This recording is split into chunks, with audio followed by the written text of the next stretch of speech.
right, so in this one we're going to combine two styles, and you'll hear this a lot in blues, and you'll also hear it a lot in country music now. The kind of blending of the two styles, kind of in a rock context, so you can use it for either style of music. It's very easy. It's basically drawing stuff from 1-4-5 blues progressions and then throwing a little bit of country on top, and you get this awesome kind of southern rock sound. So let's zoom in for a closer look.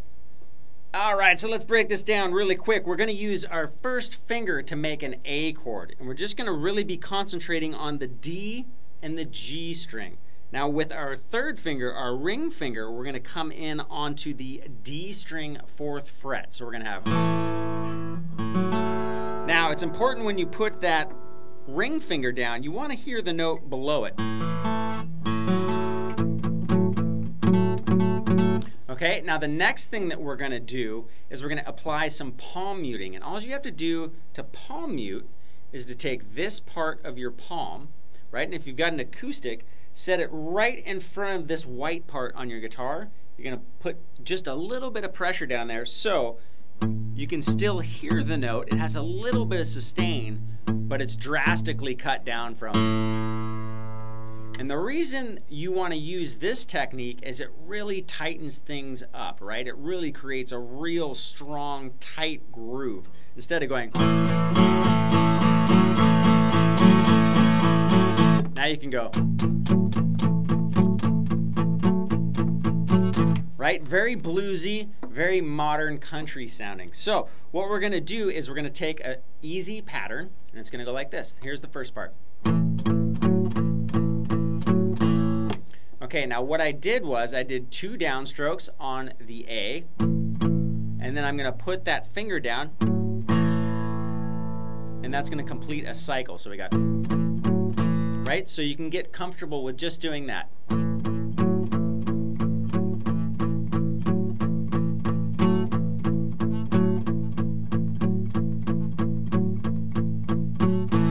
Right, now we're going to combine basically 2 of those.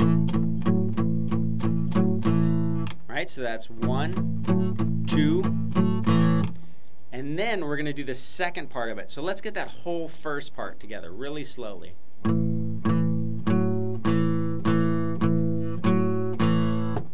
Again.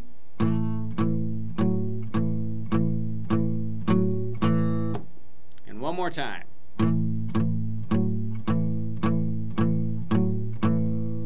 Okay, now for the second part, it's going to start off basically the same way. All we're doing is we're not putting down our ring finger on one of the passes, right? So we got on the first one, it's just the same as the first time that we did it.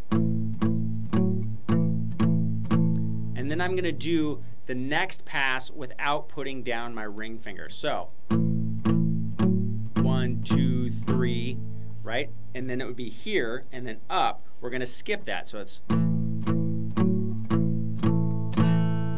Now what I'm going to do is I'm going to go up to the A string, and with my second finger I'm going to hit the 3rd fret A, and with my ring finger I'm going to hit the 4th fret A, and I'm just going to play those that string, right? I'm going to go. Okay, so we got all together.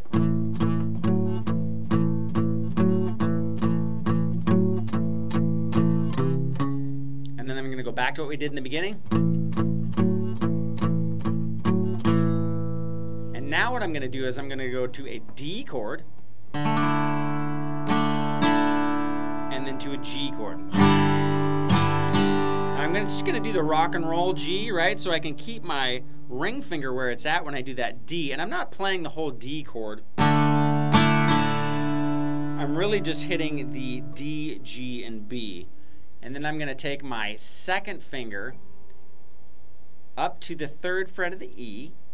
And then I'm going to tuck in my pinky right underneath my ring finger on the E string 3rd fret. Let's give you that awesome G. So it's really similar to what we did in the first one, where we're just adding our bottom finger. Okay, so we got.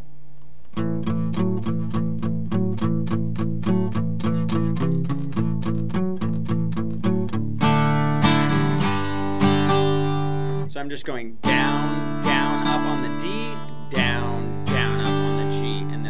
right back around. So we got.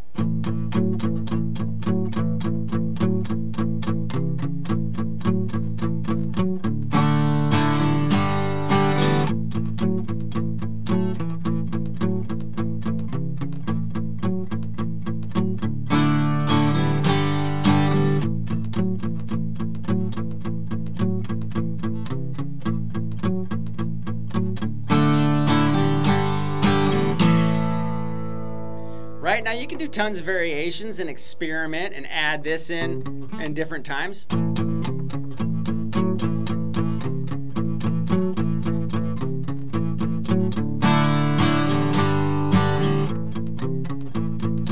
Right, and just go back and forth between the two different ideas. That's what's cool about those blues progressions and those country rhythms. It's basically the same theme, and then they just do little slight variations, right, to make it a new song. So you can do, 400 songs with one basic concept or idea, and then just tweak one or two notes, and suddenly it's your own tune.